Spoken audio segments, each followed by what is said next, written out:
Today we have to talk about something that I think we can all agree is one of the lower points in human history, certainly, but European history especially. And unfortunately, that topic is the slave trade. Specifically, we need to be specific because slaves, of course, have been part of the human experience, unfortunately, for almost the entire time that humans have existed. We're specifically talking about the West African slave trade, and that, of course, is the slave trade of Africans to the New World and technically Europe. It oftentimes surprises people to learn that some of the slaves taken out of Africa's destination was Europe. Now, this was nowhere near as common as America. In fact, we're talking 98% went to America, North and South, and 2% went to Europe. But still, it is a triangular connection between these three continents, and it's an important topic that we need to understand. And it's very tied up with the geography of Africa and the understanding of Africa as a continent. And I think it would be remiss of us not to talk about the slave trade. Now, again, as I've mentioned now several times, but it always bears remembering, the slave trade was not something that the Europeans invented, nor was it something that didn't exist before the 1450s when the Portuguese arrived in sub-Saharan Africa. The African slave trade had been going strong for several centuries before their arrival. In fact, it can be traced all the way back to at least the 9th century with the arrival of Islam, and it more than likely dates to several centuries before that.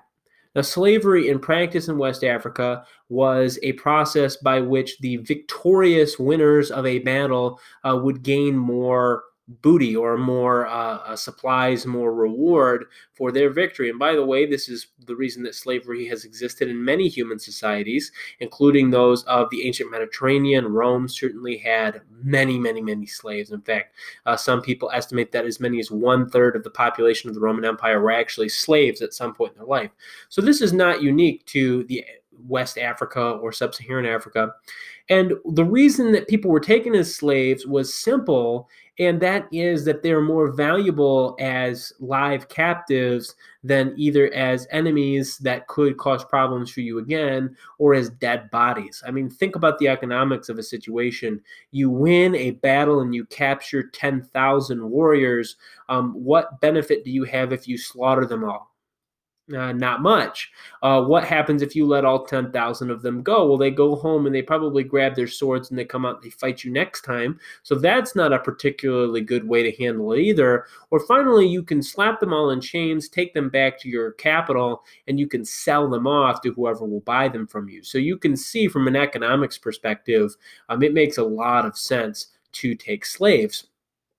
And don't get me wrong, slavery is wrong, but we also need to point out that European slavery in the ancient era, in the Roman era, oftentimes was not permanent. There were oftentimes opportunities for slaves to escape slavery, not in the sense of they ran away from slavery. Obviously, that was always an option, but to buy their way out of being a slave, to be granted their freedom. Most slaves did not expect for their children to remain slaves. Most masters would free children, and eventually, the children of a freed slave could become a full out citizen of the Roman Empire or of many city states. So, slavery in the ancient world kind of had this idea that they're going to start as slaves, but eventually they have the opportunity for freedom. This was in general true in West Africa as well, although the Muslim world was a little different, and we don't have time to go into that today because that's simply outside of the scope of what we can talk about. But in West Africa, there was a similar system. People and women and men and children, everybody could be taken, would be captured. They would be taken as slaves, but there was an opportunity for them to eventually work their way out of slavery. And that might not occur for them, but it probably would occur for their children. Certainly. So there was a light at the end of the tunnel. These people were not going to be kept permanently in slavery. And the other thing to remember with native West African slavery is that these people are not being taken radically out of their home environments. And if you are taken as a slave, you're still living in a very similar area to where you grew up. If you get your freedom, it is possible for you to return to your family and your village and all of those kind of things. The problem with European transatlantic slavery is that many of those features go away and are no longer present. So let's just as a thought experiment go with a slave, and we're going to try and leave out the horrors. And don't get me wrong, there are horrors, and I encourage you to read up, spend a couple minutes reading up on what the experience was really like crossing the Atlantic. But that's not what we're going to focus on. Let's just focus on the societal impact that this has. So a young woman and a young man are captured in Africa by a neighboring tribe, and they are put in chains, and they are marched off to a local river where a white man exchanges some firearms and some alcohol with this tribe in exchange for these two African slaves.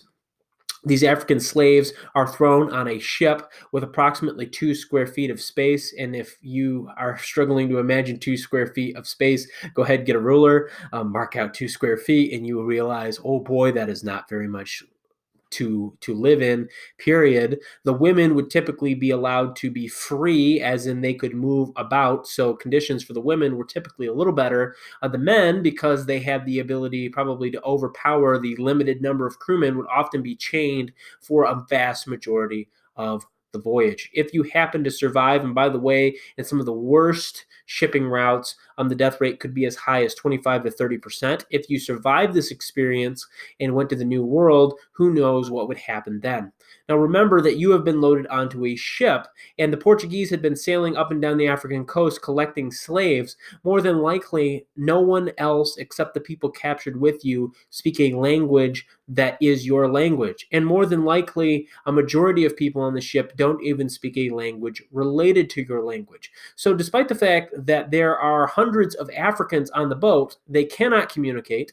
And when they arrive in the New World, they cannot communicate. And unless they are sold with the exact slaves that they are brought on the boat with, it is possible that they will arrive in a location where they can speak the language of no one around them. Not their fellow slaves, not their masters. They know no language that is being spoken. Now, this is worst case scenario, admittedly, but it was also not uncommon. Once you arrive at whatever location you are going to be working in, again, in the early slave period, in the 1500s, certainly in the early 1600s, slaves would be used almost exclusively for one task, and that was the sugarcane fields. If you were assigned to the fields, this was effectively a death sentence. In fact, estimates from Brazil indicate that almost 90% of slaves died during their first year working on the fields. And if you hoped that the woman captured would avoid this fate, unfortunately, that is not the case.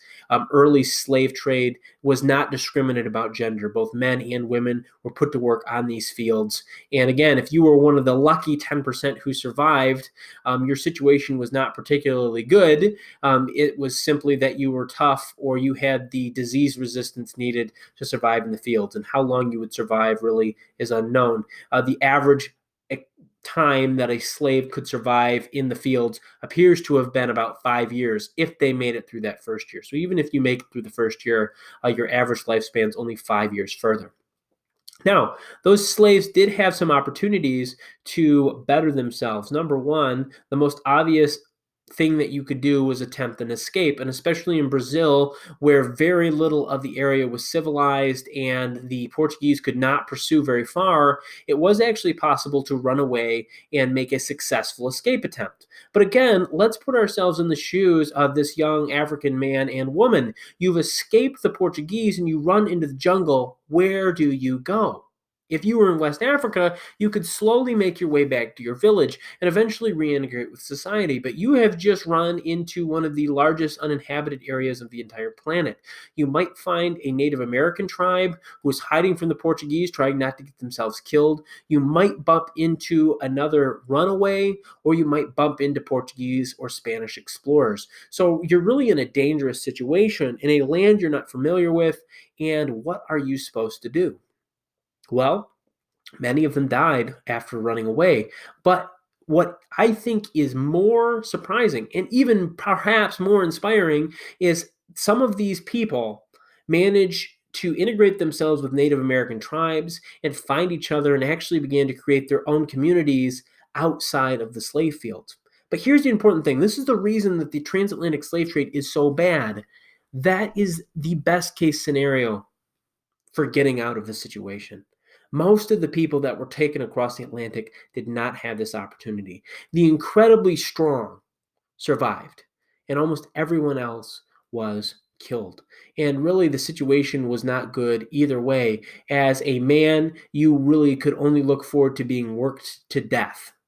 And as a woman, unfortunately, as horrific as this is, perhaps the best fate you could possibly imagine was being taken by one of the Portuguese as their native wife. And the Portuguese would often do this. They would marry a woman in the colonies and, of course, be married to a woman back in Portugal. And that's about the best that you can hope for if you can't escape. So the very beginning of the transatlantic slave trade is absolutely horrific. That's not to say slavery is ever a good thing, but at least the personal chances of the individual slaves coming across the Atlantic in later years did improve. Eventually, people realized that killing their slaves basically as fast as they could buy them is actually economically a bad idea. By the way, they didn't fix conditions for moral reasons, unfortunately. They fixed them for economic reasons. And eventually, they realized that, look, we need to take better care of our slaves, and perhaps we should let them marry each other and kind of live normal lives and then work for us. This is actually more efficient and we can get more money. So eventually, the slave trade improves, but for the first 100 years or so, it is absolutely brutal and completely rips up families and societies in West Africa. That's the important thing to remember, that the victorious tribes in Africa didn't really notice this happening. If your tribe is the one that wins all the time and is always selling people into slavery, you really aren't feeling the effects. But the weaker tribes are being decimated because, again, there was repopulation. People would get out of slavery and come home, and these tribes would stay relatively intact. But now, as soon as someone is sold to the Portuguese, they may well not have existed. And the Portuguese, of course, were in the market for young slaves, women and men that were just starting families or just could have started families were being exported in huge numbers to the Portuguese, especially as the Portuguese began to be more wealthy. They were able to afford better slaves. And we have this drain of population from West Africa to the New World. We have the disruption of native societies.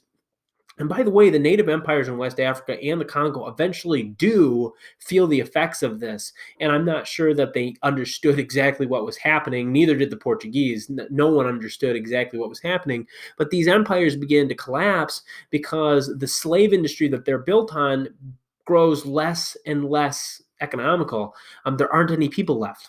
The way the government works doesn't function anymore. There's no one to tax because all the people have been depopulated and the villages have disappeared and the jungle has encroached. And effectively, by the time the 1800s rolls around, one of the reasons that the Europeans are able to colonize Africa, which we will be talking about a little bit later on, is partially because of the depopulation of Africa. Africa probably had more population in the 1400s than it did in the 1800s. And if you look at the population statistics of every other place on the planet, that is staggering. For Africa to lose population is staggering. And again, the main reason for this, of course, is the slave trade. Now, the main passage of the slave trade was called the Middle Passage, and the Middle Passage stands for the route that the average slave trader would take. Okay, so this is the slave's perspective. This is the slave mover's perspective. The slave mover would start in Europe, probably Portugal in this case, and he would sail for the first leg, and he would sail down to the west coast of Africa, and he would sail up and down the coast trying to find deals, and he would have a cargo full of trade goods, and he would trade those for slaves, and he would take those slaves and he would take them on the Middle Passage. Maybe you've heard of the Middle Passage before, between the west coast of Africa and the Americas. He would primarily stop in South America for the Portuguese settlements. He might stop for the Dutch settlements, and then up to the Spanish colonies in the Caribbean. And there he would exchange his slaves for silver and gold, which of course were the products that were being produced in the New World. And of course, most importantly, the reason the slaves were there in the first place, sugar, which was being produced. And he would take that sugar and the products made from that sugar, such as molasses and rum, and he would take those products in the last leg of the journey back to Europe, where he would sell that and profit. And then he would take that profit to buy trade goods, which he would take to repeat the cycle. So the slaves themselves were usually only involved in the Middle Passage. That is the passage between Africa and the Americas. And that is the area where many of them are going to undergo incredible problems and incredible hardships. Now, what changes? Well, eventually, eventually the Europeans begin to wake up to the absolute barbarity of this practice. And while we oftentimes talk about America and England's role in the slave trade, it's important to point out two things. Number one, that the English, while they certainly were not guilt-free in this, were latecomers to the slave trade. And the English absolutely participated in the slave trade, and they had many islands in the Caribbean that utilized slave labor. They were absolutely latecomers. They really didn't get into slave practices until the late 1600s, early 1700s. And English slavery in the Caribbean islands was very similar to Spanish and Portuguese slavery in that it was extremely brutal. But English slavery in its American colonies were very different, simply because sugarcane did not grow there. And so African slaves, while still utilized, had a very different experience. In fact, this surprises many people. Between the years of 1700 and 1775, most Africans who arrived in the North American colonies actually didn't arrive as full slaves. They arrived as indentured servants. So they actually had the opportunity to earn their freedom through hard work, and really had a very similar prospect to that of not very wealthy white workers from, say, London or something like that coming over as an indentured servant. So at first, the prospects of Africans in the New World in North America is actually quite good. Unfortunately, things go on to change much later on. As attitudes shift, especially in England, England begins to denounce slavery as a moral evil. And the government of England decides finally in 1809 that they are going to end the slave trade entirely. So British warships sail into West Africa, and they take any vessels with African slaves on them, and they return the slaves back to the coast. They prohibit the slave trade. And unfortunately, what this does is it takes the slave trade and it requires slaves to be perpetual. Because again, in America at least, and America is the one I'm familiar with, so we'll use them as our illustration. In America, in the 1700s to the 1775 era, most African slaves were eventually could expect their freedom, or at least expect freedom for their children. This was very common. Once the slave trade ends, slave owners realize that the only way to have more slaves is to basically breed their slaves, or have their slaves have children and then sell those children into slavery. And effectively, what this does is it turns slavery from something that was really single generational to multi generational. And of course, just like any other thing that's being sold, the slave owners oftentimes did not have concern with the fact that he was splitting up families, fathers and mothers, children from their parents, and really just a barbarous practice of selling families in pieces began at this time. And you would not have seen that as commonly before the slave trade ends. So even ending the slave trade, unfortunately, causes these Africans that had been brought over intense personal problems. Now, that is a downer, and as well it should be. It is a downer, and it is something that we should, in many ways, be very embarrassed by, and something that hopefully will never occur again. But I do want to talk about the positive, from a geographic point of view, aspects of the slave trade, certainly in North America. North America has a very, very robust African population, or African descended population. And the African population sometimes is kind of hiding in plain sight. People don't realize how much of the Americas has African DNA in it, because we just don't think about it. For example, Brazil had a massive slave population, and eventually those slaves had children with the natives and with the Portuguese. And actually, a number of Portuguese, or Brazilian people, excuse me, today do have African roots in some of their ancestors. And so there's many Africans that eventually turned into the Portuguese. It surprises people oftentimes. But if you look at the Portuguese, there's an incredible variety in skin tones. They can be extremely white or pale, and they can be extremely dark. And you can see the influence of Africa in that. We also have an incredibly robust African population in North America, specifically in the United States, which has one of the largest African populations outside of Africa. And that population is, of course, from slaves, and that is unfortunate. But at the same time, I think we can agree that having African American population in the United States is an advantage, and they add some really good cultural variety to the United States. Now, again, that does not justify slavery, but it is the silver lining, if you will, that it gave the United States a more diversity into our national identity, and I think that's a positive thing. Unfortunately, from a geographical perspective, it was not as good for West Africa. As I already mentioned, West Africa was depopulated in large ways. The very complex civilized empires of the 14th and 15th centuries collapsed in the 16th centuries. Empires like Ghana and Congo collapsed under their own weight. They were selling slaves to keep their economies going, and once the slave trade sizzled, once it died out, these empires fell apart. And in the aftermath, many European nations with better medicines and better technologies were able to swoop in and take much of their territory. And it takes no more than a glance at colonized Africa in the late 1800s and early 1900s to see the amount of damage that the Europeans were able to do to Africa by doing this. So there's some really intense problems that are caused by the slave trade in West Africa. And we don't think about that often. We oftentimes think about the slaves that get taken over, and that is bad, but there's also negative events that happen in where they are from because of this process, and this is very problematic. I also would like to mention the resettlement plan that some Americans and other Europeans believed in the early 1800s, primarily because it created three very unusual states, and we'll just focus on the American project, which was Liberia. Some Americans felt bad in the early 1800s about the slave trade and wanted to attempt to fix that problem by sending Africans back to America. There were a number of reasons why people supported this. Some of them were racist, some of them were true or good. They simply cared about the people that were being moved. But the United States actually effectively funded a colony in Africa called Liberia. Actually, the capital of Liberia is Monroe, named after President James Monroe in the United States. So actually, from a geographical perspective, there is then a reverse colonization of Africans to West Africa, kind of to connect with their native homeland.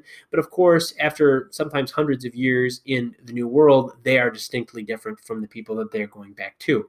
They might have similar skin colors, but culturally and even genetically, they are different for a number of reasons. So I should mention that if you're ever curious about the nation of Liberia, which has a very similar flag to the United States because it's modeled after that, that's where that nation comes from.